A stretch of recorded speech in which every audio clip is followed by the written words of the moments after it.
It's time for Friday Fabulous Florida. There is a gigantic alligator in my kitchen.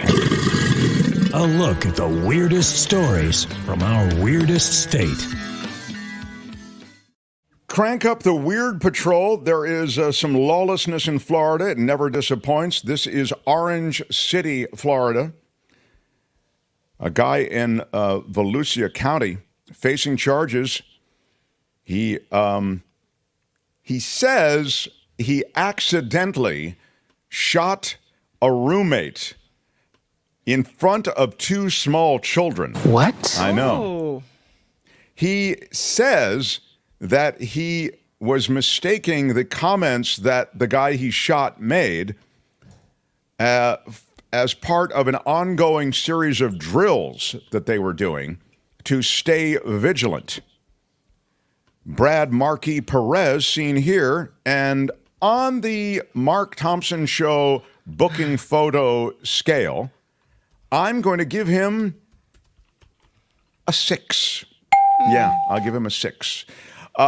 He's 25 years old. He was arrested for this incident, and he was in his living room, apparently, when the victim of his shooting came out of the kitchen and supposedly said, "Bro, I could assassinate you right now in the blink of an eye." He, Markey Perez, who you again see here, says that he thought the victim had something in his hand, so he rose and he pointed a handgun at him and accidentally hit the trigger.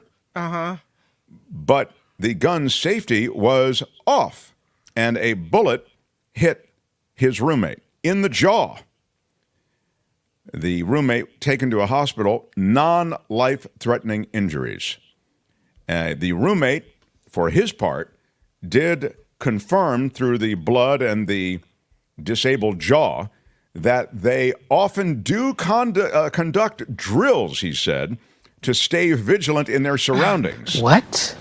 So what do they think is going to happen? What kind of place is this? Well, it's even like the old Peter Sellers movie, The Pink Panther, where Kato used to jump on the Pink Panther on Peter Sellers out of the blue. Was it Inspector Clouseau? Was that his name? And out of the blue, Kato would just jump on him. And that's exactly the kind of relationship that these two roommates have. He said, again, the guy who was hit by the bullet in the jaw says, we often get the jump on each other. Usually, he said, the guns are not loaded, or we use non-functioning rounds. There will be no charges pressed because, you don't press charges when it's part of a drill like that. Now, I will just address one thing which I mentioned at the beginning, and that is that the shooting did happen in front of two young children. What? The mother of the children told the cops that she has frequently asked the men to stop performing these, quote, drills, but they do not stop doing them. So the 25-year-olds continue with their drills and their vigilance in their home. All it takes is one person to get shot. Somebody's going to poke an eye out. Then it's all fun and games until this happens. Somebody gets shot in the jaw. That's right. A Florida guy is arrested. He allegedly assaulted a Walgreens store manager. That in itself probably wouldn't even make our Florida blotter. But he assaulted a Walgreens store manager with, if you guessed Bible, give yourself points. Yes, a Bible. Interesting. I was thinking machete, but Bible works, yeah? Yeah, it's the opposite extreme of a machete. Was it a Trump Bible? No details on the kind of Bible it was. I assume it's the kind that mentions God a lot, because that seems to be the most popular kind. This is a word from the Lord, and he's not happy. No. To be fair to the guy, it did happen on Easter Sunday. You know what I mean? So that's a strong day to have Bible assaults going on. And if you look at his picture, there he is now. I'm going to give him, on the Mark Thompson Show booking photo scale, going to give him a 6. Yeah, all right. Peter Owens is his name. He's 35 years old, arrested and charged with felony battery. It was at the Walgreens store in Clearwater. And Again, apparently he entered the Walgreens store just after 11:30 at night to purchase a pair of headphones. He got into a verbal altercation with a store employee over this merchandise. The argument escalated, and the store manager became involved, and that only escalated the argument further, apparently. Then Owens smacked the employee in her face with a Bible as she asked him to leave the store. This may come as no surprise to you, Owens' first run-in with the law. He has one prior conviction for battery, and as it turns out, he was convicted in March of 2020 on that. So he's had a few years where nothing's been going on. He was overdue for another incident. What he's got going here is a situation. They were able to locate him after he left the store pretty quickly, and they took him into custody. He said that he hit the store manager with his Bible because she was being rude to him. Of course. Yeah. How very Christian, you know. Well, yeah, I can't really defend the act of smacking somebody with a Bible. No. Bibles should be at home in a drawer and never looked at. Thank you, everybody. That's where they should be. They protect you in the magic way that the Bible protects you. You're not supposed to actually carry it around. Yeah, it makes me feel more comfortable in every hotel room I'm in. Mark. Yeah, I always exactly. check for it. Yeah. Thank you. I have the Bible firmly tucked away, so firmly tucked away I couldn't find it if my life depended on it, everybody. But I know it's here protecting me. That's the important thing. A drunk Florida man, right away, Albert, this leads the hunt for the favorite story. A drunk Florida man beat up after making fun of a Disney World guest with Down syndrome. Oh, no. Yeah, pretty awful guy. He was arrested after sparking a skirmish with 4 guests at Walt Disney World. This was at the resort bar. And it started, and you see his picture now. This is Brent George. And Brent George on the Mark Thompson Show booking photo scale, I'm going to give him a 4. Yeah, I'm going to give him a 4. Beat up, he is 61, and he was drunk, and he started making fun of a guest with Down syndrome. So he's pretty much the lowest of the low. Brent George is arrested and charged with 4 counts of battery after that incident. Got into a fight inside the bar at Disney's Boardwalk Inn.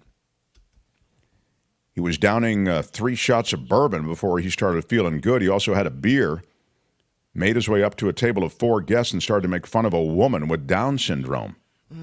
The mother confronted George and asked him if he was making fun of her daughter. That's when George stood up and allegedly shoved her twice. Wow. He then slapped another guest at the table in the face when she tried to intervene and break the whole thing up. Well, the husband of the woman who was slapped got involved, and George allegedly punched him in the neck. George was then punched in the head by the husband. An unnamed bystander grabbed George and removed him from the scene, according to deputies. Wow. What can you tell us about the scene? 3 shots of bourbon and a beer, Larry. Seems like a pretty awful guy.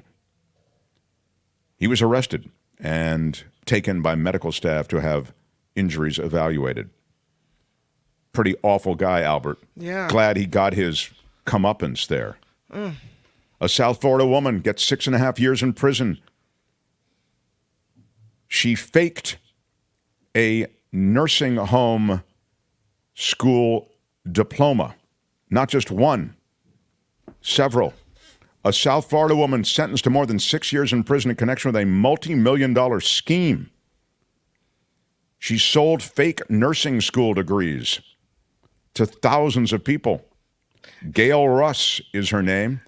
And again, on the Mark Thompson Show booking photo meter, I'm going to give her a 6 again.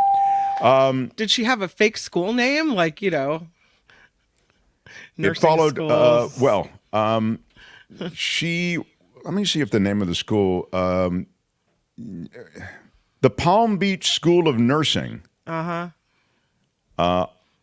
with the Sacred Heart Institute, in Fort Lauderdale and the Siena College of Health in Lauderhill. I believe those are the... She's 72 years old. Those were the establishments. They were the... what she so- did was she faked the diploma, not the institutions. Right. So they were It's real like- Schools. Right. Yeah. Real schools, they would be like coming up with a diploma from Harvard or something when you never Sure. went. Yeah. So anyway, she was the registrar of the Palm Beach School of Nursing in Lake Worth, one of the 3 South Florida schools that's identified by the authorities as participating in the scam. And that, they sold more than 7,600 fraudulent nursing diplomas. That's crazy. Really crazy. Yeah. Imagine all those people out in the world trying to do procedures, help doctors, help patients, and they have no idea what they're doing. Yeah, and let me just be clear about this. She wasn't just a one-man band. She had help from these institutions that I mentioned. So she's one of 3 people who are defendants in this case, and they're being sent to federal prison. And the owner and operator of this Success Nursing Review in Brooklyn was sentenced to 36 months in prison. And the owner and operator of the Center for Advanced Training and Studies sentenced to 33 months. So this is a real scheme. Look, we're talking about a lot of money. And 27 defendants were involved in this. So this is a multiple state and multiple institution scheme. She was ordered, and they actually did forfeit, I think, $861,672 in the Southern District of Florida. So a lot going on. A Florida man put his car in cruise control. Then, of course, he did what? What you do when you put your car in cruise control. Take a little nappy. Nap, food, eating. Sure. I take any of these, watch a movie, update your... Nope. He stood up through the sunroof while speeding, everyone. Yeah. There he is. And I actually give him credit on the Mark Thompson Show booking photo meter. I'm giving him an 8, everybody. Yeah, I like him. I'm sorry. He looks good. He doesn't look sad. He doesn't look happy. He looks resolute. It doesn't look like a booking photo. Thank you. That's exactly the point. A Florida man, again, arrested after he was clocked going 77 miles an hour in a 45-mile-an-hour zone. It was a ride that made no sense there in Claremont, Florida. Joseph Ellis, 22, charged with reckless driving, possession of a controlled substance without a prescription, and it happened just before 9:30 at night on a Sunday. They spotted Ellis in his silver Nissan going nearly 80 in a busy area in Claremont. It was a high volume of crashes in that area already. They were looking at that area as, being very dangerous indeed. The officer conducted the traffic stop, realized Ellis was the only person in the car, couldn't figure out how a person got on the exterior of the vehicle. Ellis repeatedly attempted to say that his USB cord got cut. This made no sense because how was the auxiliary cord being out of the vehicle is what the affidavit said. What?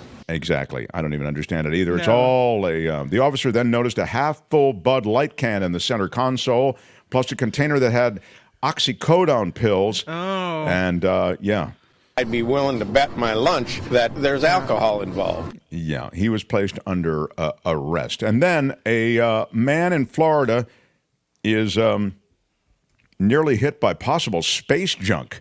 It tore through the roof of his home, almost hit his son. Alejandro Otero's son, not named. I mean, he has a name, but they haven't named him in this for his own protection. He was relaxing at home when a small metal object that may have been from the International Space Station came crashing through his house in Naples, Florida. It almost hit my son, he said. He was 2 rooms over and heard it all. There is the space junk that fell on the house. This is I was Florida shaking. risk, right? You're in the whole space center area. I guess that's true, although the space station is way up there. You know what I mean? It may have fallen. I don't know if it was a coincidence that it was Florida, or as you say, it's because of its proximity to the space center. I was completely in disbelief, he said. What are the chances of something landing on my house with such force to cause so much damage? I'm super grateful that nobody got hurt. His home surveillance footage captured the sound of the object crashing through his home. It happened at about 2:30 in the afternoon. A 2-pound man-made object went through 2 layers of his home and made a tremendous sound, left a large hole in the floor and the ceiling. And guess what? NASA's not going to pay for that. No. What? You're going to be on your own on that. You can tell by the shape of the top that it traveled in this direction through the atmosphere due to the burn marks that melted the metal, he said. Depleted batteries from the International Space Station were jettisoned back to Earth in an unguided reentry. Those are my least favorite reentries, the unguided ones. Fingers crossed, it makes it okay. Yeah. They had scheduled debris to be brought back to Earth with the materials expected to land in the ocean near Cuba and Cancun, but they could conceivably land near Fort Myers. And this is what happened. Again, no human was hurt, but it was a scary moment. And with that, Albert, I look back on this Friday Fabulous Florida. I think I see a winner jumping out at me. What are the options in the chat, please? We have stay vigilant, bro. Bible thumper, well-deserved beatdown, and space junk. Those are our options today. Those are the options. You can vote now if you're in the chat. Now, here is where, just to remind you, we sit with Friday Fabulous Florida for this Friday. Bro, I Could Assassinate You is the Florida guy who shoots his roommate during what they call a vigilance drill in their house. They have them all the time where one guy jumps the other guy and it's like, hey, and he thought that his gun wasn't loaded, he thought that et cetera. Yeah. A Florida man is accused of hitting a Walgreens store manager with a Bible on Easter Sunday. The drunk Florida guy who was beat up after making fun of a Disney World guest with Down syndrome. The South Florida woman who got 6.5 years in prison for fake nursing school diplomas that she was part of putting out into the world. It was a multi-million-dollar scheme. And a South Florida man who was putting his car in cruise control and then standing up through the sunroof while speeding. That is the unholy hat trick right there. And the Florida man nearly hit by possible space junk that tore through his roof and almost hit his son. This is very hard. These are, we have lawlessness. We have a little dash of Bible. We have drunkenness. We have recklessness. We have a caper with the nursing school diploma scheme. It's like picking between children, but I have to ask, what's your favorite, Kim? I'm going with quesadilla, with the woman who felt the power of Jesus. The Bible thumper. The Bible thump. The guy. This is the dude who smacked the woman with a Bible. Yeah, on Easter. Yeah. Wow. All right. Kim, how are you? Very good. Albert, what is your favorite? Yeah, the on Easter is strong because yeah, it's like it's enhanced. But I yes, do you're right. Like it's like an enhancement. That's a good point. Yeah. I do like the bros. I could assassinate you, bro. I love it. I love just them trying to catch each other all the time. I got you, Albert. Thank you. All times of the day, and then that poor woman and her kids who had to see that. Yeah, probably sees it pretty often if she said that and if she was quoted by that. So they must be like wrecking and scaring everybody with each other all over that apartment complex. Yeah, I think Kim is putting up some of the I don't know what is happening in the chat, like what is the favorite, but vigilance drills getting a lot. Felt the power of Jesus, says Quesadilla, as you said. Easy diplomas, who does she think she is? Trump, says Chris.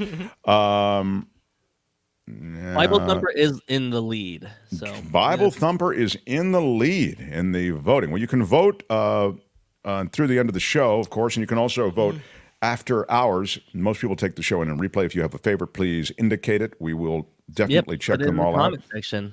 Yeah, in the comment section, exactly. There are no right answers. So whatever you decide, but the right answer is, bro, I could assassinate you. So that's the way we work it. So congratulations, Albert. Well done. Yep. That's Friday Fabulous Florida for today.